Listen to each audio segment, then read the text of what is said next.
Hello students, welcome to the YouTube channel of Infinity Engineering Academy. In this session we are going to discuss the questions from the subject strength of material. जो काय पहिला topic आहे strength of material मधला simple stresses and simple strength किंवा आपण त्याला properties of a material या नावाने सुद्धा ओळखतो.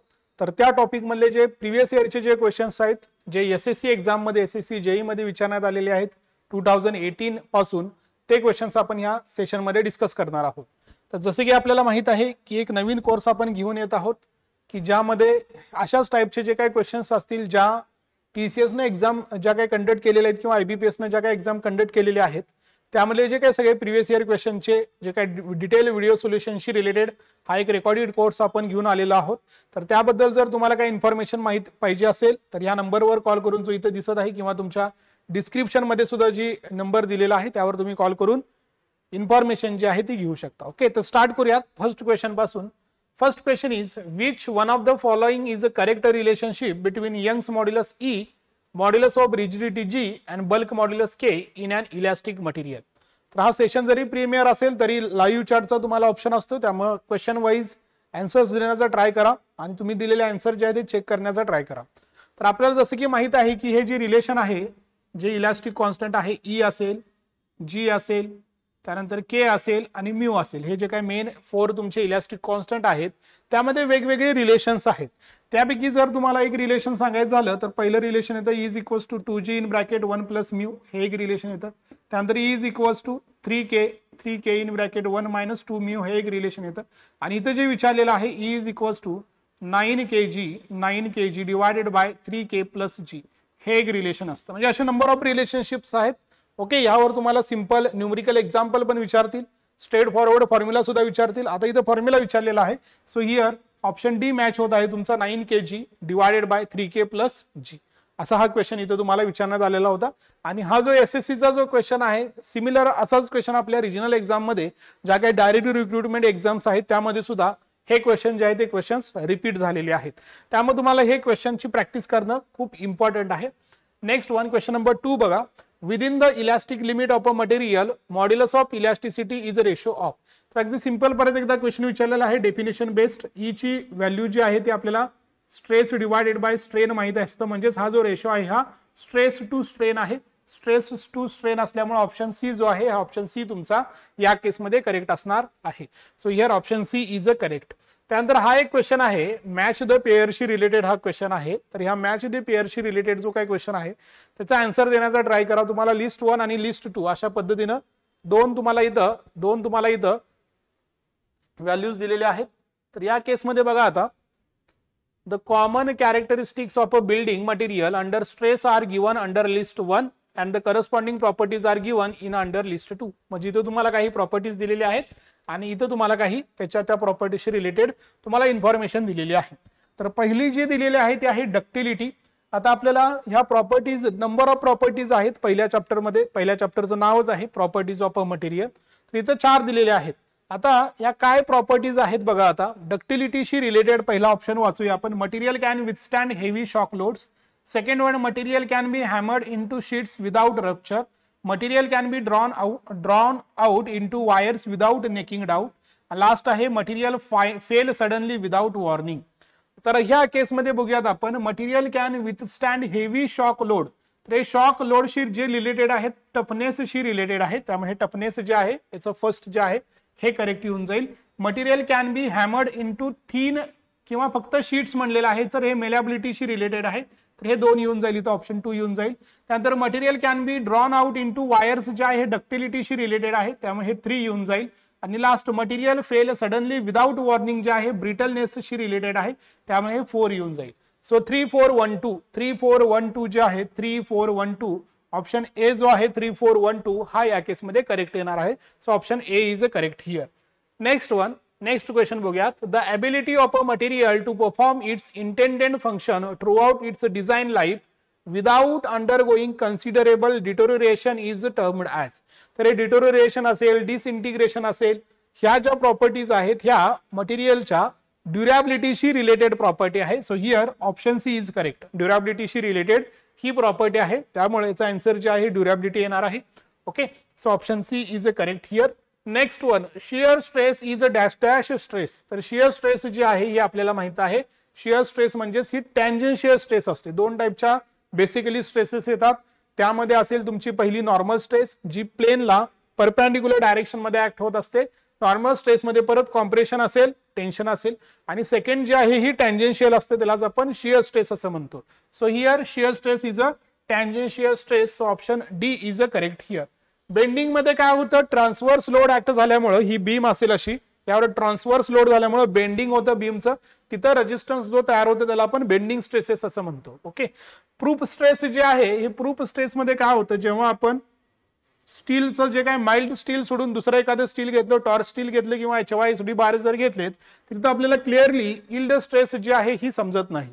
या केसमध्ये काय करावं लागतं, आपल्याला स्ट्रेनची जी व्हॅल्यू आहे ही एक फिक्स ठेवावी लागते 0.2%.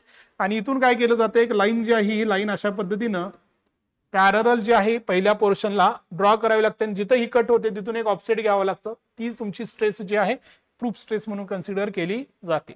तर हे असे क्वेश्चन्स तुम्हाला थेरॉटिकल क्वेश्चन्स विचारतील. आता एक न्यूमरिकल क्वेश्चन विचारलेला आहे. आता इथं 5 तर आहे सगळ्या ऑप्शन मध्ये, 5 हा नंबर आहे. ओके. त्यामुळे इथं तुम्हाला 0.005, 0.5, 5 आणि 50 असं आहे. त्यामुळे पॉवरला महत्व आहे इथं. असे जेव्हा ऑप्शन्स आलेले असतात की जिथं व्हेरिएशन नसतं, नंबर सेम राहतो, डेसिमल पॉइंट्स चेंज केलेले असतात, तेव्हा पॉवरला खूप इम्पॉर्टंट असतं. आणि जिथं व्हेरिएशन असतं 4 ऑप्शन मध्ये, तेव्हा मात्र पॉवरला इम्पॉर्टंट नसतं, फक्त नंबर तुम्हाला डिटरमाइन करायचा असतो. तर आता इथं 1 बाय 1 आपण हा डिटेल सॉल्व्ह करावा लागेल तुम्हाला, इथं अप्रॉक्सिमेशन करून चालणार नाही. सो अ मीटर लॉंग स्टील म्हणजे लेंथ दिलेली आहे तुम्हाला 1 मीटर, म्हणजेच हे 10⁻³ mm असणार आहे. With a cross section of 20 mm by 20 mm, म्हणजे जो एरिया आहे 20 मल्टिप्लाइड बाय 20, सो 400 mm² असेल.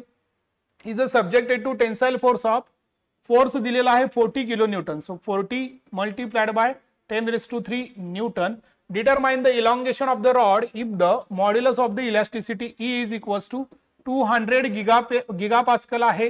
याला जेव्हा आपल्याला मेगापास्कल मध्ये आणायचं आहे, कारण इथं सगळे जे युनिट्स आहेत ते आपण न्यूटन MM मध्ये आणलेले आहेत, त्यामुळे न्यूटन पर MM² म्हणजेच मेगापास्कल असतं. त्यामुळे या केसमध्ये आपल्याला हे मेगापास्कल मध्ये लिहित असताना गिगापास्कलचं मेगापास्कल मध्ये जेव्हा आपण कन्वर्ट करतो तेव्हा फक्त 10⁻³ न मल्टिप्लाय करावं लागतं. गिगापास्कल मधून पास्कल मध्ये येताना 10⁻৯ न मल्टिप्लाय करावं लागतं आणि मेगापास्कल मधून पास्कल मध्ये येताना 10⁻6 न करावं लागतं. त्यामुळे गिगापास्कल टू मेगापास्कल साठी 10⁻9 आणि 10⁻6 याचा जर रेशो घेतला तर फक्त 10⁻³ येतं. त्यामुळे हे 10⁻³ इथे लिहिलेलं आहे. आता डेल्टा यल जो आहे हा असणार आहे तुमचा PL डिवायडेड बाय AE. हा फॉर्म्युला आहे आपला PL divided by AE. P किती आहे तुमचा, हियर 40 मल्टिप्लाइड बाय 10⁻³. यल किती आहे तुमचा 10⁻³ परत एकदा. त्यानंतर एरिया किती आहे बघा तुमचा 400 आहे MM² मध्ये, आणि E जी व्हॅल्यू जी आहे ही 200 मल्टिप्लाइड बाय 10⁻³ आहे, 10⁻³ आहे. ओके. सो हियर आता हे आपल्याला सॉल्व्ह करायचं आहे. यामध्ये जर आपण सॉल्व्ह केलं अप्रॉक्सिमेटली तर हे 10⁻³ गेले, 10⁻³ गेले, बरोबर आहे. त्यानंतर हा एक 0 गेला, हा एक 0 गेला. ओके. त्यानंतर हे टोटल 0 किती आहेत बघा 1 2 3, त्याला हे 3 0 गेले, म्हणजे 4 डिवायडेड बाय 4 × 2 8, म्हणजेच आन्सर काय आलेला आहे तुमचं 0.5. आणि आन्सर कशामध्ये असेल MM मध्ये, कारण सगळे युनिट्स आपण MM मध्ये घेतलेले आहेत. So option B will be correct here. तर ह्या अशा पद्धतीने तुम्हाला डिटेल जे आहेत हे डिटेल कॅल्क्युलेशन्स करावे लागतील. जेव्हा तुम्ही याची प्रॅक्टिस मॅक्झिमम कराल तेव्हा हे शॉर्टकट मध्ये असं सगळं लिहित न बसता डायरेक्टली इथून स्टार्ट केला तरी चालेल. आणि जर ऑप्शन मध्ये जर व्हेरिएशन असेल तर ह्या पॉवरला निग्लेक्ट करून फक्त 4 4 2 हे इतकं सॉल्व्ह करायचं आहे. म्हणजे 4 डिवायडेड बाय 8, मग 0.5 असेल, 5 असेल, 50 असेल किंवा 500 असेल. जर ऑप्शन मध्ये व्हेरिएशन असतं, हेच जर तुम्हाला 0.5, इथं काय जर 0.4, इथं 0.3, 0.2 असं जर दिलं असतं तर निग्लेक्ट करायला चाललं असतं. डायरेक्टली 0.5 जे आहे अप्रॉक्सिमेटली तुम्ही सॉल्व्ह करू शकला असता. Next question is पॉइझन्स ratio of a rubber lies between. तर आपल्याला पॉइझन्स रेशोच्या लिमिट बद्दल तुम्हाला जे आहे पॉइझन्स रेशोचं जे लिमिट आहे माहित असणं गरजेचं आहे. इन जनरल मटेरियल असेल कोणतंही, इन जनरल मटेरियल असेल तेव्हा याची जी व्हॅल्यू आहे -1 पासून 0.5 पर्यंत असते. ही जर तुम्हाला इंजिनिअरिंग मटेरियल असं म्हणलं, इंजिनिअरिंग मटेरियल म्हणलं तर हीच व्हॅल्यू 0 पासून 0.5 पर्यंत असते. 0 ची जी व्हॅल्यू आहे ही मिनिमम व्हॅल्यू जी आहे कॉर्क मटेरियलची असते, आणि 0.5 जी आहे जी मॅक्झिमम व्हॅल्यू आहे ही रबरची असते. सो इथं रेंज जी आहे 0.45 अँड 0.50 ही रेंज असणार आहे तुमच्या पॉइझन्स रेशोची for the material that is rubber. रबरसाठी ही तुमची व्हॅल्यू असणार आहे. The next one, the ratio of the shear stress to shear strain is known as. shear stress आणि shear strain चा तुम्हाला रेशो विचारलेला आहे. तर shear stress आणि shear strain चा जो रेशो आहे, जे काय आपले वेगवेगळे इलास्टिक, बघा क्वेश्चन किती वेळा आलेला आहे, किती वेळा क्वेश्चन आलेले, यावरून तुम्हाला या क्वेश्चनचं इम्पॉर्टन्स लक्षात येईल. तर अशा क्वेश्चनची तुम्हाला मॅक्झिमम प्रॅक्टिस करायची आहे, जे रिपीटेटिव्हली वेगवेगळ्या एक्झाम मध्ये विचारले जातात. तर मॉड्युलस ऑफ इलास्टिसिटी जी आहे ही असते तुमची normal stress divided by normal stress. Bulk modulus जे आहे हे आहे direct stress divided by volumetric stress, volumetric strain. Modulus of rigidity आहे shear stress divided by shear strain.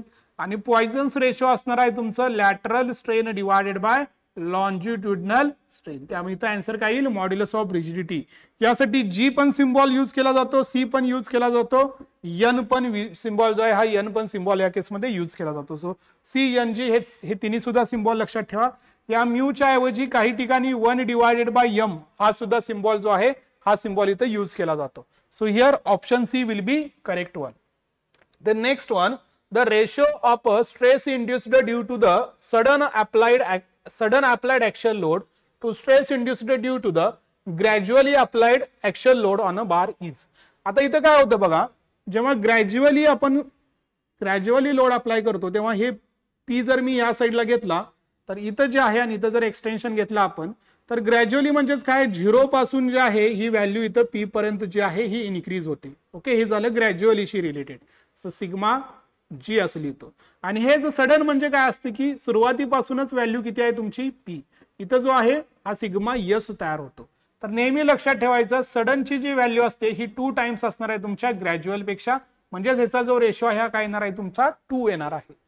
Sudden जेव्हा तुम्ही लोड अप्लाय करत आहात तेव्हा जी स्ट्रेस डेव्हलप होत आहे ती, आणि ग्रॅज्युअल जेव्हा लोड तुम्ही अप्लाय करत आहात तेव्हा जी स्ट्रेस तयार होत आहे ही, यामध्ये सडन मधली स्ट्रेस काय असते तुमची मॅक्झिमम असते. किती टाइम्स ना असते, 2 टाइम्स ना असते. So that's why here ratio is equals to 2. हा रेशो किती आहे तुमचा 2 आहे.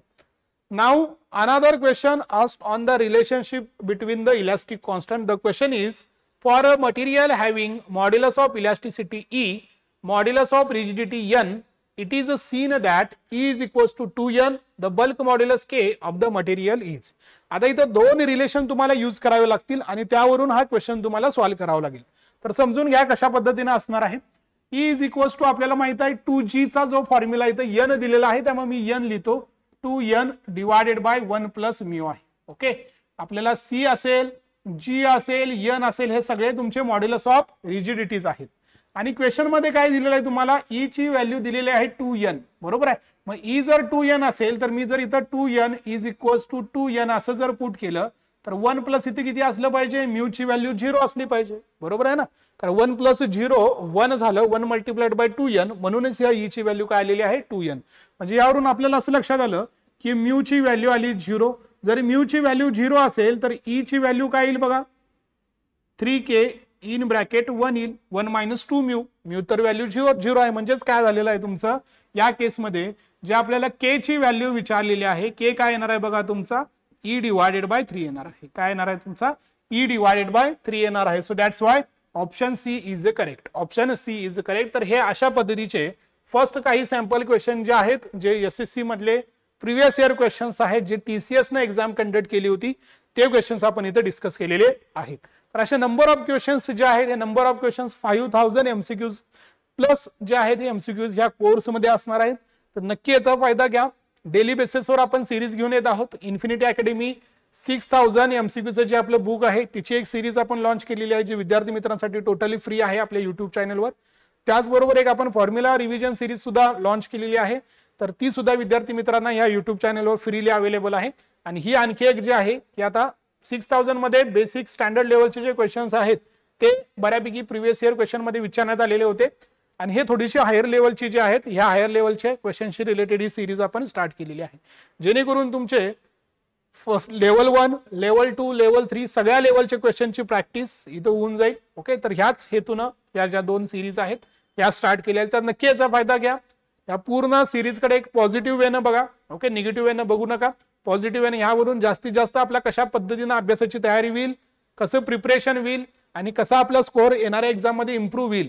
जसं म्हणतो आपण की स्कोअर बूस्ट झाला पाहिजे. कारण बघा जेव्हा आपलं मेरिट जे आहे, जे काय आता या ज्या काही एक्झाम सुरू आहे, जो काही सिनारिओ आहे त्यामध्ये जे काही कट ऑफ लागण्याची आता जे काही दाट शक्यता आहे ते 150 160 असे हे कट ऑफ आता 200 आउट ऑफ 200 जे आहे ते लागायला सुरुवात झालेली आहे. म्हणजे आधी जे 130 135 असायचे ते आता 160. तुम्ही जर एटीपीचा जर एक्झाम बघितली असेल तर त्याचा तर कट ऑफ 144 आला 200 पहिल्याच स्टेजचा, अजून इंटरव्ह्यू व्हायच्या आधीच. तर हे कॉम्पिटिशन खूप मोठ्या लेवलवर इन्क्रीज झालेलं आहे. एक एक मार्क तुमचा महत्वाचा आहे आणि ह्या एक एक मार्क मिळवण्यासाठी तुमच्या थिअरी तर असलीच पाहिजे कव्हर व्यवस्थितरित्या, रिव्हिजन तर झालीच पाहिजे, फॉर्म्युले तुम्हाला त्यासोबतच लक्षात असणं गरजेचे आहेत आणि त्याचबरोबर मॅक्झिमम एमसीक्यू प्रॅक्टिस करणं गरजेचे आहे. आणि हे एमसीक्यू कसे असले पाहिजेत, आत्ताचे जे काही सिनारिओ आहे, आत्ताची जे काही क्वेश्चनची लेवल आहे त्या क्वेश्चनच्या धर्तीवर तुमची प्रॅक्टिस असली पाहिजे. असं नाही की फक्त सिंपल क्वेश्चन सॉल्व्ह केलेत आणि मला 100 पैकी 100 मार्क पडत आहेत किंवा 100 पैकी 90 मार्क पडत आहेत. That is not important. तुमचे लेवल 1 पासून लेवल 3 पर्यंतचे क्वेश्चन जे आहेत ते प्रॅक्टिस झालेच पाहिजेत. न्यूमरिकल क्वेश्चन्स असतील, कन्सेप्च्युअल क्वेश्चन्स असतील, अगदी डिटेल लेवलचे जे काही क्वेश्चन्स असणार आहेत, डिटेल थेअरीचे जे क्वेश्चन्स असणार आहेत हे तुम्हाला सॉल्व्ह झाले पाहिजेत. कारण 140 145 किंवा त्या स्कोरच्या रेंजमध्ये येणं सोपं आहे, पण तिथून 145 पासून 160 क्रॉस करणं किंवा 170 क्रॉस करणं हे खूप अवघड आहे. म्हणजे हा काय 10-15 मार्काचा जो काही गॅप आहे हाच तुमचं मेन चॅलेंज असणार आहे आणि हेच तुम्हाला क्रॅक करायचं आहे. ओके, तर ह्या गोष्टी तुमच्या नेहमी लक्षात राहू देत आणि अभ्यास करत असताना तुम्हाला तुमचं प्लॅनिंग जे आहे हे प्लॅनिंग तयार असलं पाहिजे. तर ओके, तर आज इथं आपण थांबूयात. आणखी एकदा अशाच एका सेशनमध्ये आपली नक्की भेट होईल. थँक्यू.